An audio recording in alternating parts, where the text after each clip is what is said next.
Assalamualaikum warahmatullahi wabarakatuh. Perkenalkan, nama saya Erli Indriani, peserta Atsar CPNS Angkatan 68 kelas Kabupaten Berau. Pada kesempatan hari ini saya akan menjelaskan tugas agenda 2, yaitu Workbook Nilai-Nilai Dasar ASN. 7 alasan rasional pentingnya pelayanan prima. Yang pertama, membangun hubungan baik antara masyarakat dan instansi. Yang kedua, memberikan citra yang baik untuk instansi. Yang ketiga, membuat masyarakat merasa dihargai dan dianggap penting. Yang keempat, menumbuhkan rasa kepercayaan terhadap pelayanan publik. Yang kelima, kepuasan pelanggan merupakan promosi yang terbaik. Yang keenam, ketika pelanggan puas akan kembali sehingga meningkatkan jumlah pengguna layanan. Yang ketujuh, pelayanan prima sangat mempengaruhi tercapainya kepuasan pengguna layanan. Hal-hal fundamental dalam pelayanan publik. Yang pertama, pelayanan publik merupakan hak warga negara sebagai amanat konstitusi. Yang kedua, pelayanan publik diselenggarakan dengan pajak yang dibayar oleh warga negara. Yang ketiga, pelayanan publik diselenggarakan dengan tujuan untuk mencapai hal-hal yang strategis bagi kemajuan bangsa di masa yang akan datang.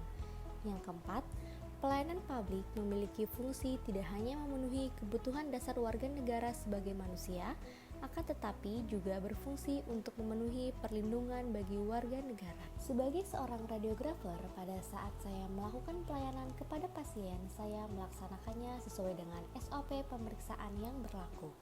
Kemudian mengerjakan pelayanan mulai dari anamnesis pasien sampai hasil foto ronsen dibaca oleh dokter dan diserahkan kepada pasien merupakan konsep akuntabilitas. Peran saya untuk menciptakan lingkungan akuntabel yaitu dengan melaksanakan tugas dengan jujur, bertanggung jawab, cermat, disiplin, dan berintegritas tinggi, dan senantiasa membangun komunikasi dan kerjasama yang baik dengan atasan maupun anggota, sehingga dapat membangun lingkungan kerja yang harmonis dan kondusif.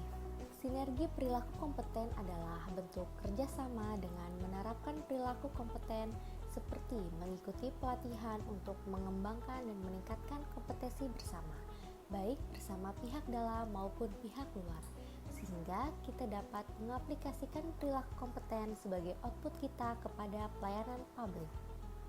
Potensi dan tantangan keanekaragaman di lingkungan kerja. Yang pertama, suku dan budaya. Perbedaan suku dan budaya salah satunya dalam hal komunikasi. Dalam hal komunikasi, ketika bekerja berpotensi membuat terjadinya kesalahpahaman dalam penyelesaian masalah. Yang kedua, pengalaman. Pengalaman dapat menjadi tantangan dalam bekerja dikarenakan status saya yang masih perlu banyak belajar, sehingga menimbulkan tantangan di lingkungan kerja. Yang ketiga, usia. Perbedaan usia kadang mempengaruhi emosional seseorang dalam menghadapi masalah.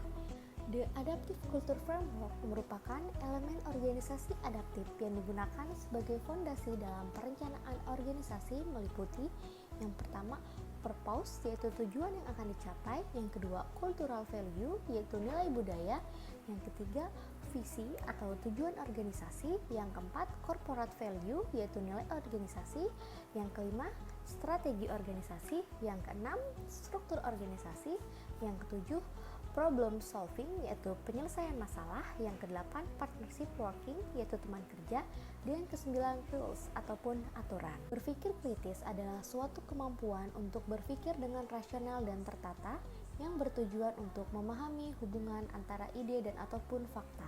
Yang kedua, berpikir kreatif. Berpikir kreatif yaitu kemampuan mengembangkan ide yang tidak biasa, berkualitas, dan sesuai tugas. Hal ini merupakan pengembangan diri terhadap ide-ide baru yang memiliki mutu yang baik. Praktek penerapan adaptasi dalam penyelenggaraan tugas dan fungsi organisasi yang merespon perubahan lingkungan. Yang pertama, pertimbangkan dengan baik langkah yang akan dilakukan selanjutnya. Yang kedua, melakukan perubahan cara kerja mengikuti perubahan lingkungan dan perkembangan zaman. Yang ketiga, dapat beradaptasi dengan baik dengan adanya perubahan lingkungan. Tantangan dalam praktek WOB yang pertama yaitu kapasitas SDM dan institusi, yang kedua nilai dan budaya organisasi, dan yang ketiga kepemimpinan. Tanggapan saya mengenai buku ini yaitu harapannya workbook ini bermanfaat untuk penonton dalam memahami mengenai nilai-nilai dasar ASN berakhlak.